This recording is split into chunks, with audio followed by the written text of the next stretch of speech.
Hi everyone, welcome back to Mountain Home Stories. I'm so incredibly happy to have you here with me as we keep our momentum rolling. Today we are diving straight into chapter 13 of The Railway Children by Edith Nesbit, titled The Hound's Grandfather. If you're loving this beautiful classic story as much as I am, please take a quick moment to hit that like button and subscribe to my channel. Your support keeps my cozy cottage channel moving forward. Now let us begin chapter 13. The Hound's Grandfather.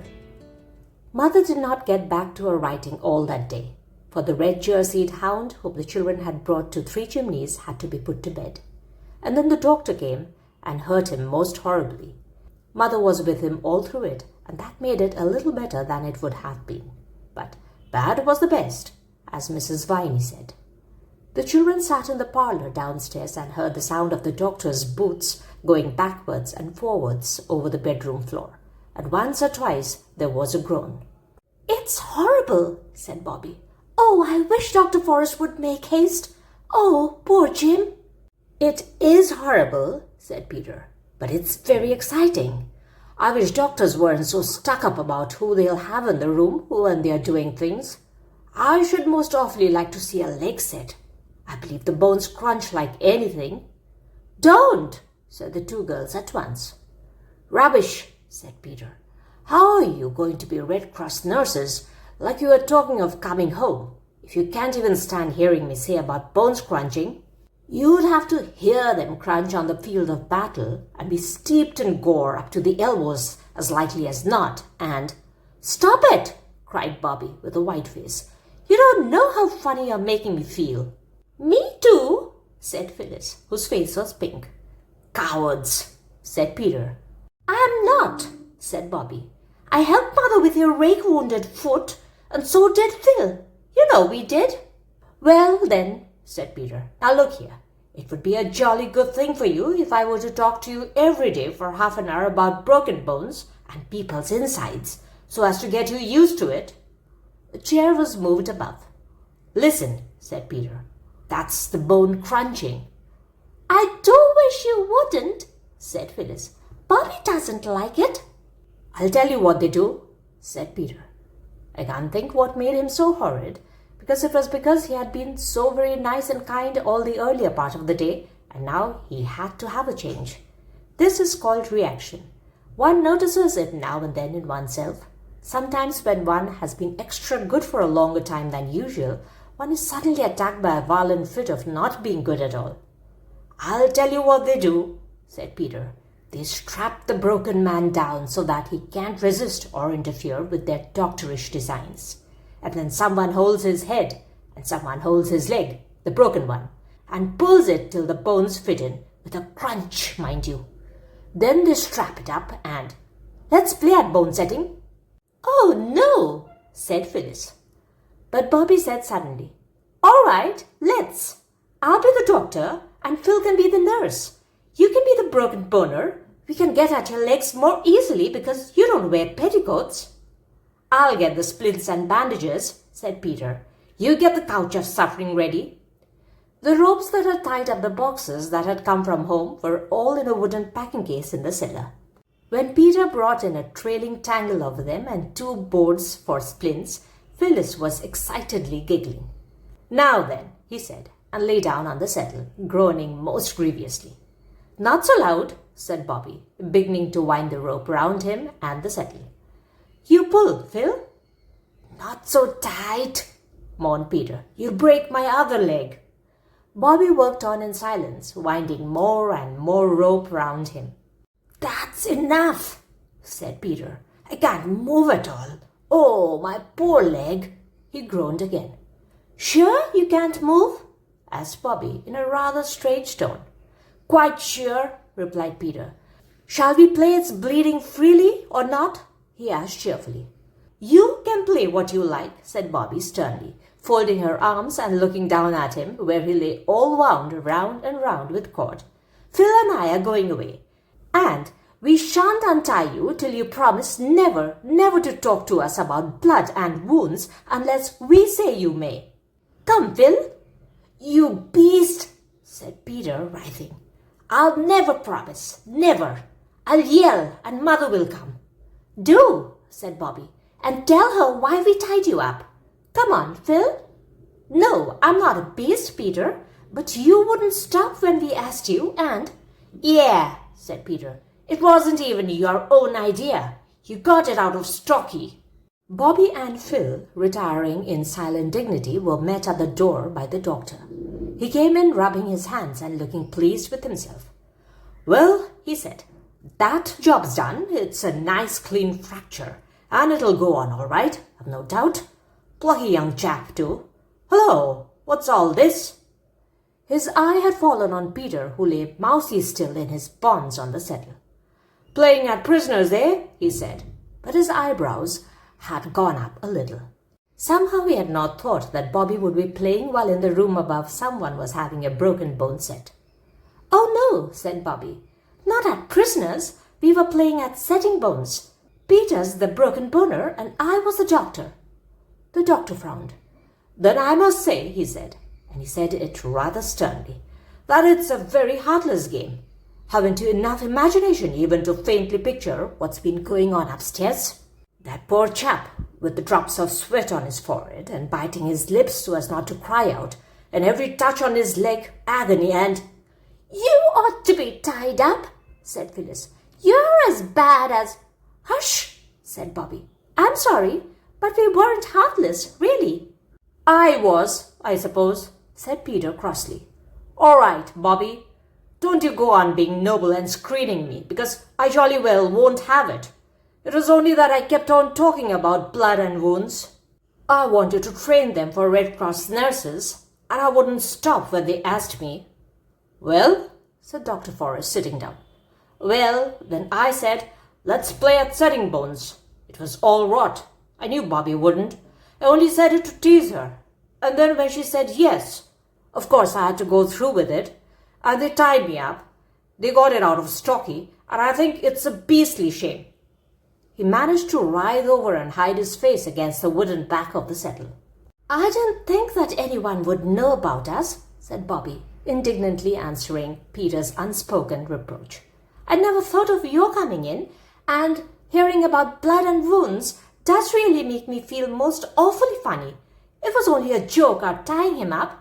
Let me untie you, Pete." "I don't care if you never untie me," said Peter, "and if that's your idea of a joke—" "If I were you," said the doctor, though really he did not quite know what to say, "I should be untied before your mother comes down. You don't want to worry her just now, do you? I don't promise anything about not saying about wounds, mind," said Peter in very surly tones, as Bobby and Phyllis began to untie the knots. "I'm very sorry, Pete," Bobby whispered, leaning close to him as she fumbled with a big knot under the settle. "But if you only knew how sick you made me feel." "You've made me feel pretty sick, I can tell you," Peter rejoined. Then he took off the loose cords and stood up. "I looked in," said Dr. Forrest, "to see if one of you would come along to the surgery. There are some things that your mother will want at once, and I've given my man a day off to go and see the circus. Will you come, Peter?" Peter went without a word or a look to his sisters. The two walked in silence up to the gate that led from the Three Chimneys field to the road. Then Peter said, "Let me carry your bag. I say, it is heavy. What's in it?" "Oh, knives and lancets and different instruments for hurting people, and the ether bottle. I had to give him ether, you know. The agony was so intense." Peter was silent. "Tell me all about how you found that chap," said Dr. Forrest. Peter told, and then Dr. Forrest told him stories of brave rescues. He was a most interesting man to talk to, as Peter had often remarked. Then, in the surgery, Peter had a better chance than he had ever had of examining the doctor's balance and his microscope and his scales and measuring glasses. When all the things were ready that Peter was to take back, the doctor said suddenly, "You'll excuse my shoving my oar in, won't you? But I should like to say something to you." Now for a rowing, thought Peter, who had been wondering how it was that he had escaped one. "Something scientific," added the doctor. "Yes," said Peter, fiddling with the fossil ammonite that the doctor used for a paperweight. "Well then, you see, boys and girls are only little men and women, and we are much harder and hardier than they are. Peter liked the we. Perhaps the doctor had known he would. And much stronger, and things that hurt them don't hurt us. You know you mustn't hit a girl. I should think not, indeed, muttered Peter indignantly. Not even if she is your own sister. That's because girls are so much softer and weaker than we are. They have to be, you know, he added. Because if they weren't, it wouldn't be nice for the babies. And that's why all animals are so good to the mother animals. They never fight them, you know. I know, said Peter, interested. 2 buck rabbits will fight all day if you let them, but they won't hurt a doe. No, and quite wild beasts, lions and elephants. They're immensely gentle with the female beasts, and we have got to be, too. I see, said Peter. And their hearts are soft, too, the doctor went on, and things that we shouldn't think anything of hurt them dreadfully, so that a man has to be very careful, not only of his fists, but of his words. They're awfully brave, you know, he went on. Think of Bobby, waiting alone in the tunnel with that poor chap. It's an odd thing. The softer and more easily hurt a woman is, the better she can screw herself up to do what has to be done. I've seen some brave women. Your mother's one, he ended abruptly. Yes, said Peter. Well, that's all. Excuse my mentioning it, but nobody knows everything without being told. And you see what I mean, don't you? Yes, said Peter. I'm sorry. There. Of course you are. People always are. Directly they understand. Everyone ought to be taught these scientific facts. So long. They shook hands heartily. When Peter came home, his sisters looked at him doubtfully. It's Pax, said Peter, dumping down the basket on the table. Dr. Forrest has been talking scientific to me. No, it's no use my telling you what he said. You wouldn't understand. But it all comes to you girls being poor, soft, weak, frightened things like rabbits. So us men have just got to put up with them. He said you were female beasts. Shall I take this up to Mother, or will you? I know what boys are, said Phyllis, with flaming cheeks. They're just the nastiest, rudest. They're very brave, said Bobby, sometimes.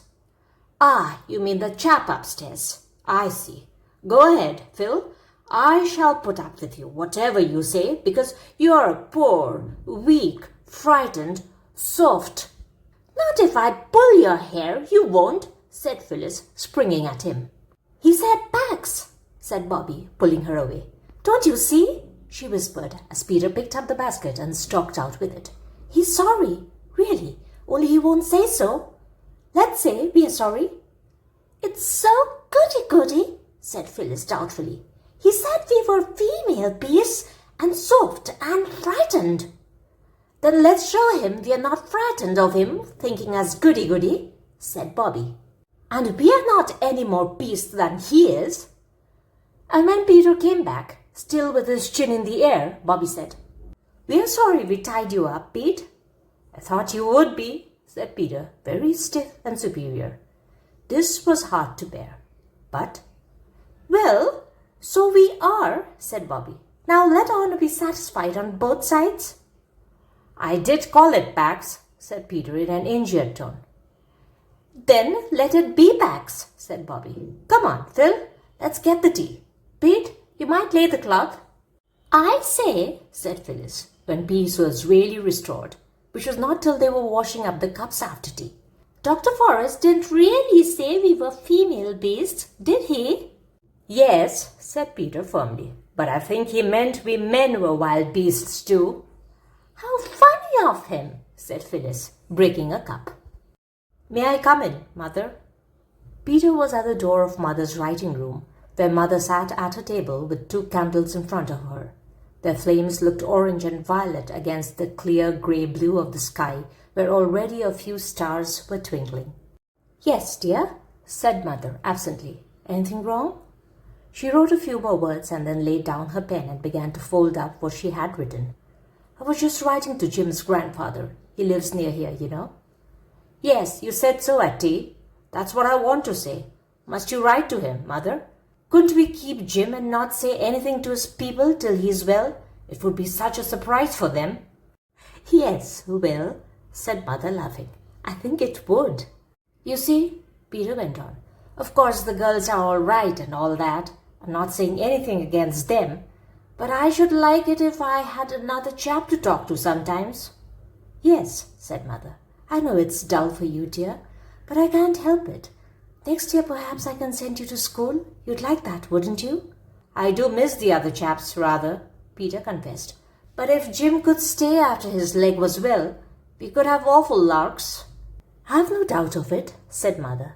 Well, perhaps we could, but you know, dear, we are not rich. I can afford to get him everything he'll want. And he must have a nurse. Can't you nurse him, Mother? You do nurse people so beautifully. That's a pretty compliment, Pete.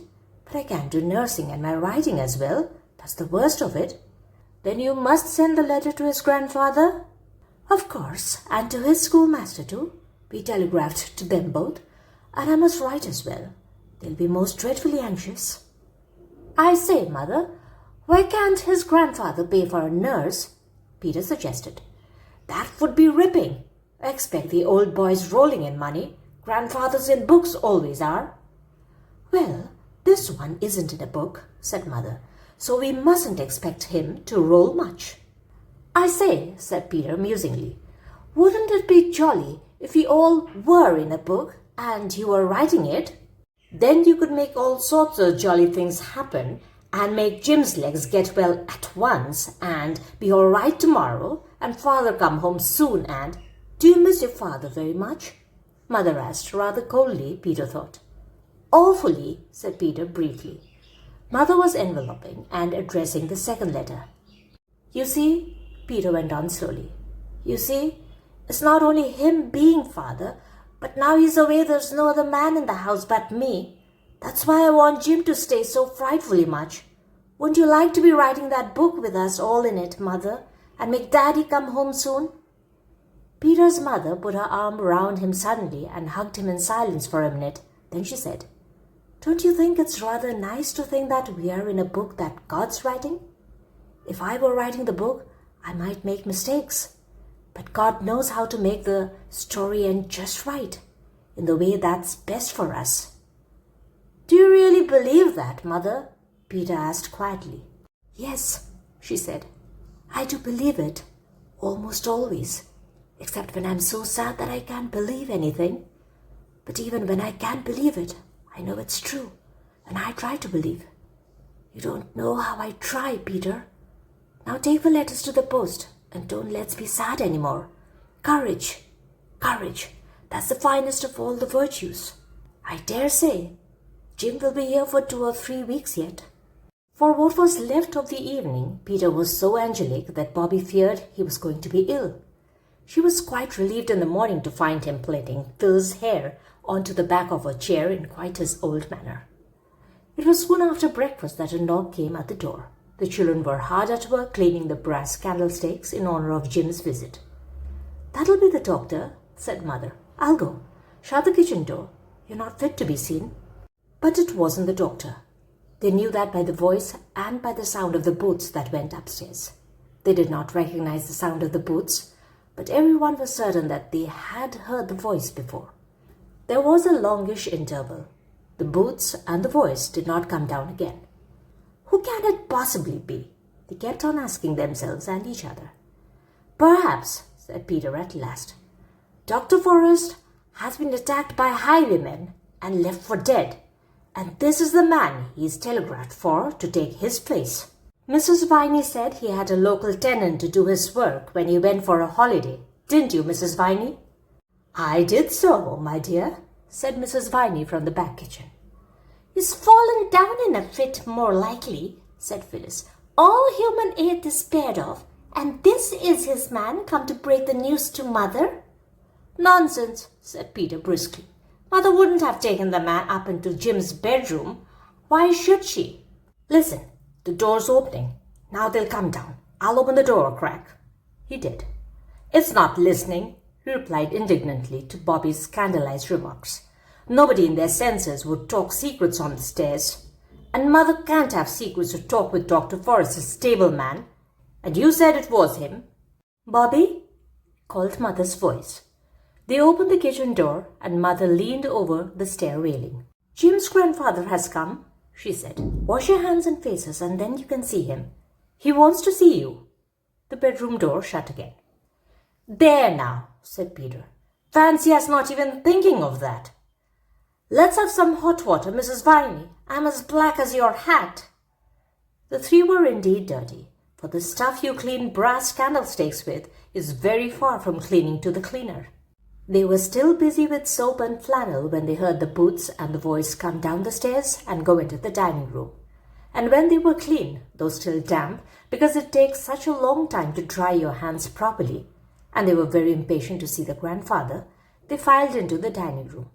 Mother was sitting in the window seat, and in the leather-covered armchair that father always used to sit in at the other house sat their own old gentleman. Well, I never did, said Peter even before he said, How do you do? He was, as he explained afterwards, too surprised even to remember that there was such a thing as politeness, much less to practice it. It's our own old gentleman, said Phyllis. Oh, it's you, said Bobby. And then they remembered themselves and their manners and said, How do you do? Very nicely. This is Jim's grandfather, Mr. said Mother, naming the old gentleman's name. How splendid, said Peter. That's just exactly like a book, isn't it, Mother? It is, rather, said Mother, smiling. Things do happen in real life that are rather like books, sometimes. I am so awfully glad it is you, said Phyllis. When you think of the tons of old gentlemen there are in the world, it might have been almost anyone. I say, though, said Peter, you're not going to take Jim away, though, are you? Not at present, said the old gentleman. Your mother has most kindly consented to let him stay here. I thought of sending a nurse, but your mother is good enough to say that she will nurse him herself. But what about her writing? Said Peter, before anyone could stop him. There won't be anything for him to eat if Mother doesn't write. That's all right, said Mother hastily. The old gentleman looked very kindly at Mother. I see, he said.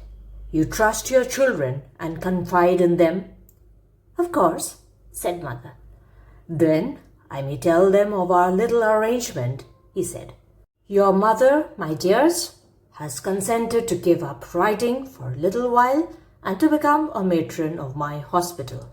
Oh, said Phyllis blankly. And shall we have to go away from Three Chimneys and the railway and everything? No, darling, said Mother hurriedly. The hospital is called Three Chimneys Hospital, said the old gentleman, and my unlucky Jim's the only patient, and I hope he'll continue to be so. Your mother will be matron, and there'll be a hospital staff of a housemaid and a cook till Jim's well. And then will Mother go on writing again? Asked Peter.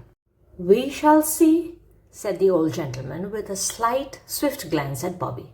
Perhaps something nice may happen and she won't have to. I love my writing, said Mother very quickly. I know, said the old gentleman. Don't be afraid that I'm going to try to interfere, but one never knows. Very wonderful and beautiful things do happen, don't they? And we live most of our lives in the hope of them. I may come again to see the boy? Surely, said Mother. And I don't know how to thank you for making it possible for me to nurse him. Dear boy. He kept calling Mother, Mother in the night, said Phyllis. I woke up twice and heard him. He didn't mean me, said Mother in a low voice to the old gentleman. That's why I wanted so much to keep him. The old gentleman rose. I'm so glad, said Peter, that you're going to keep him, Mother. Take care of your mother, my dears, said the old gentleman. She is a woman in a million. Yes, isn't she? Whispered Bobby. God bless her, said the old gentleman, taking both Mother's hands. God bless her. Aye, and she shall be blessed. Dear me, where's my hat? Will Bobby come with me to the gate? At the gate he stopped and said, You're a good child, my dear. I got your letter. but it wasn't needed. When I read about your father's case in the papers at the time, I had my doubts. And ever since I've known who you were, I've been trying to find out things. I haven't done very much yet, but I have hopes, my dear. I have hopes.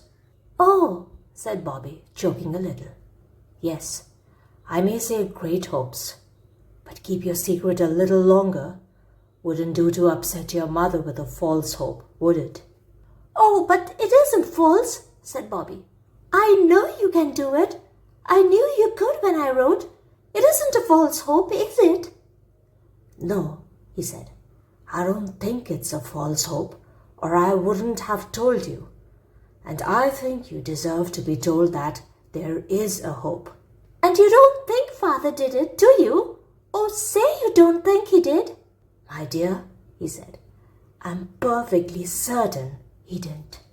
If it was a false hope, it was nonetheless a very radiant one that lay warm at Bobby's heart, and through the days that followed, lighted her little face as the Japanese lantern is lighted by the candle within. And that brings us to the end of chapter 13. We are drawing so close to the conclusion of this magical journey. If this reading brought a moment of peace or comfort to your day, please leave a like and share your thoughts in the comments below. I absolutely love reading your comments, your messages, and welcoming new faces to my quiet reading family. Make sure your notifications are turned on so you don't miss our grand finale, chapter 14, dropping this Sunday at 11 a.m. Till then, take care and bye-bye from Mountain Home Stories.